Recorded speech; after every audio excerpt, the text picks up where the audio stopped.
Yo, what is going on, guys? So, welcome to Volume 2, Episode 2, which is also part number 2 of How to Level Up. As always, I want to say thank you to all the support that you guys show for these videos. I do really appreciate it. And without further ado, let's get right into it.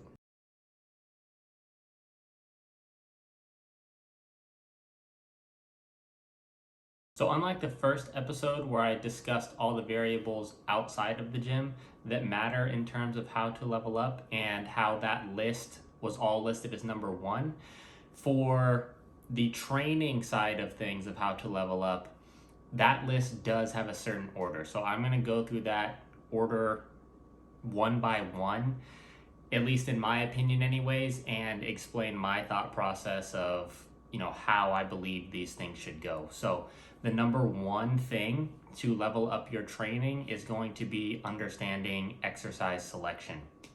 And what this means is you need to critique your own physique to look at what is weak or what needs to be brought up or what can be improved upon, narrow down the exercises that target those specific muscles, and then from there work those into your programming. So if you have a very thick, dense back but you have no lats, you probably shouldn't be doing a ton of overhand rowing, a ton of barbell rows, a ton of T-bar rows. You should be doing much more unilateral pull downs, unilateral rows, things where you can row the elbow into the hip joint because you want to target your lats, right? So what that meant for me is I needed to bring up my adductors a lot. I needed to bring up my quads a lot. So for me, I removed things like the barbell squat and then opted for instead to add things like a leg press, a hack squat, things where I'm going to get much more out of in terms of quad stimulus than I am with a barbell squat, especially because for me, my biomechanics don't work that well for a barbell squat in terms of targeting quad growth. And then adding in adductor work, because that is something that I needed to work on to bring up, I decided to put that piece in specifically in order to target my adductors more so than just, quad work alone. Now, once you've picked your exercise selection within your programming, the next thing you need to look at is the exercise execution, because it doesn't matter if you pick the right exercises if you are executing them in the wrong manner. So, for example, these hamstring curls that I'm doing right here, back completely against the pad, glutes completely against the pad, hamstrings in a fully stretched position, bracing properly against the pad with my arms in order to create the most output possible. And when the set gets hard, I don't break that form. I just continue to keep that until I reach what's called mechanical failure, where I just fail because I can no longer perform the exercise in the same manner. Now, this is very important within exercise execution because, again, you can pick all the perfect exercises, but if you are not doing them correctly, then it's irrelevant. It doesn't matter. Right here, you'll see an example of the leg press. So another part of that exercise execution is making sure that every rep looks the same. The only thing that should really change is the speed of the concentric portion. When you're doing your eccentrics, those should all look about the same every single rep. When somebody's looking at you from the outside or you're looking at yourself on video, every rep should look the same, except it's slightly slower on the way up, slightly slower on the way up, slightly slower on the way up, until you get to the point where you're nearing the end of your set, nearing that failure point, or your 1 to 2 RER or whatever you're working with in terms of your programming, where the rep speed slows so significantly that that is indicative of what is going to be stopping your set. Next on the list is going to be standardization and precision within your movements. So I'm using this hammer strength incline press to show what I mean by this. And this also builds upon exercise selection. So after you get the exercise selection part down, now you need to come down to the standardization and precision of all these movements. So as you can see here, I really do my best to make every single rep look the same, to make every single rep count, no matter how hard the reps get. And one of the ways I do this is by approaching every rep almost as its own set. Now moving on to the RDL, we basically have an example of the exact same thing, standardization and precision within the movements. I do my best to make every single rep just look like a replica of the rep before it. No matter how hard it is, no matter how heavy the weight gets, your ability to make every rep look the same and be as precise as possible in order to target the target muscle is going to be very important within this. Next on the list is going to be intensity, and this one is especially important because without this one, the first three don't matter. Same thing with the next three that I'm going to talk about. If you don't have intensity, all those things are kind of nullified. So this is kind of the one unifying topic that needs to be there along with everything else. So I've put sets of my leg press up to kind of best exemplify what I mean by intensity. And what I mean by that is what you'll see on the last couple reps of these sets of how much you can really grind some exercises. And to me, that is what true intensity is. And a very large part of that is you need to be able to understand how to push yourself to that point. So I know a lot of people like RIR training. There's a lot of people that, tout RIR is much better than going to failure, but there's nothing wrong with that. However, what needs to be understood in order to use that system correctly is what actual failure is, and that's the main issue with that whole topic is so many people don't understand what reaching failure is, what actually having 0 reps left in the tank are, or having 1 rep left in the tank is. And these sets are very good examples of literally nothing left in the tank. And until you go to that point, until you've been there, you can't properly estimate your RAR.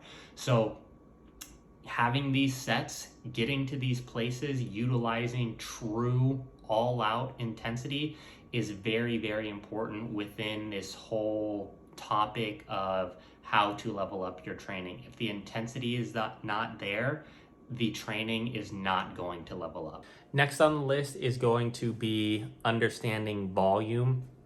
And in order to understand volume, I personally believe that it's best to start at rock bottom. See what's the absolute least you can get away with and progress.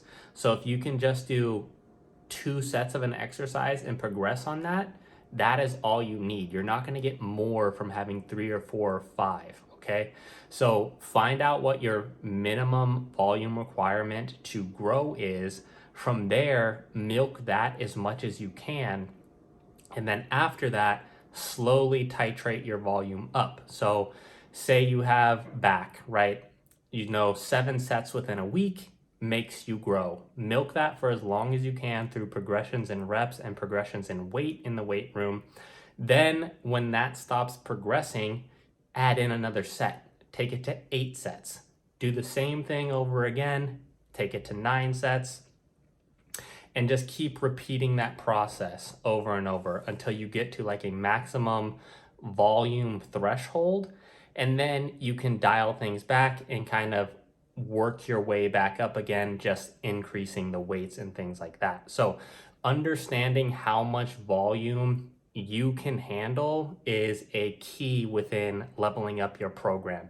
I can guarantee you if you're doing 20 sets for a muscle within a 1-day thing, or you're doing 30 sets in a week, you are not doing the other things that we talked about, and you're for sure not working out with high enough intensity, because you would not be able to recover correctly. So you have tons of junk volume in there. So understanding what is a true working set, what is junk volume, distinguishing between those is really going to help you set what your true volume parameters are. And once you understand your true volume parameters, you can then start really progressing within your program for that training block on your push-up phase. So the next element of leveling up your training is going to be understanding your recovery capacity. And this goes hand in hand with intensity and volume. If you have tons of volume, tons of intensity, it's likely you don't have enough recovery capacity to fuel those things, right? So what you need to do is get the other two in line, understand the intensity levels that you need to push to grow, understand the volume that you can handle to grow, and then from there you can really start regulating your recovery. You can know that if I did 7 sets for hamstrings and it took me 7 days to be able to train my hamstrings again because I wasn't sore after 7 days, then you know your volume and your intensity is too high. You don't have the recovery capacity for that, so you need to dial it back. This is why I said within your volume, start at rock bottom so that you don't have to dial things back. All you have to do is kind of turn the dial up. So understanding that your recovery capacity is a very big part of this. There's only so much recovery to go around for every single body part, that narrowing that down to what every single body part can handle throughout a week or throughout your training cycle. Maybe you have a 9 or 10 day training cycle. Understanding what you can recover from within that is going to be a very big part of how you're able to progress within your off season. Then the next thing kind of goes hand in hand with all those things is using intensity techniques and upping your frequency. So intensity techniques, I'm going to say right off the bat, if you are a newer lifter, a beginner lifter, you do not need intensity techniques. You need to understand everything else that I just went over. With those things, you can progress for years. You should never plateau if you are doing all those things correctly, along with all the other outside of the gym variables that were discussed in part 1. So beginners, even new intermediates, there is no reason for you to do intensity techniques. Now, if you're past those stages, you can work in intensity techniques, things like rest pauses, myo reps, giant sets. I think these are all great ways of increasing volume, increasing intensity. But again, to do those things, you need to understand what your recovery capacity is. If you work in a myo rep set or a rest pause set into your programming 1 week and you're excessively sore the next week, to the point where you can't work that muscle again, it's likely that you don't need that just yet, or that you need to adjust other things within your programming, take away a set in order to add an intensity set. And then when you're looking at frequency, this is also going to be around what your recovery capacities are. So you can work a muscle 2 times a week. If you split the volume up, you might even find that you're able to do a little bit more volume that way. Maybe you can do 8 total in a session, but if you split it up to 4 and 5 in 2 sessions within a week, now you have something like 9 total sets. So hopefully after watching this video, you now have a better understanding of how to level up your training. If you didn't watch part 1, definitely go ahead and watch part 1, because without part 1, you're probably not going to be able to do part 2, which is leveling up your training, because all the variables outside of the gym really matter when it comes to progressing within the gym. I just want to quickly point out that all 7 things I went over in this video are very in-depth topics. You could realistically probably make a 30-minute video about every single one of those variables within training. I just did my best to, keep this video relatively short and kind of give insight into why I think each is important and kind of how you would work those into your programming in order to level up. So, if you really want to look in depth in those topics, I would encourage you to, look them up one by one to really understand what each does more so than kind of how I, glazed over everything. As always, if you guys made it this far, I really, really appreciate all your support. I appreciate all the comments. All that stuff really, really means a lot to me, guys. So I'm going to go ahead and wrap this video up right here. Again, if you made it all the way through, I really, really appreciate it and just want to say thank you. And I will catch you guys in the next episode. Peace.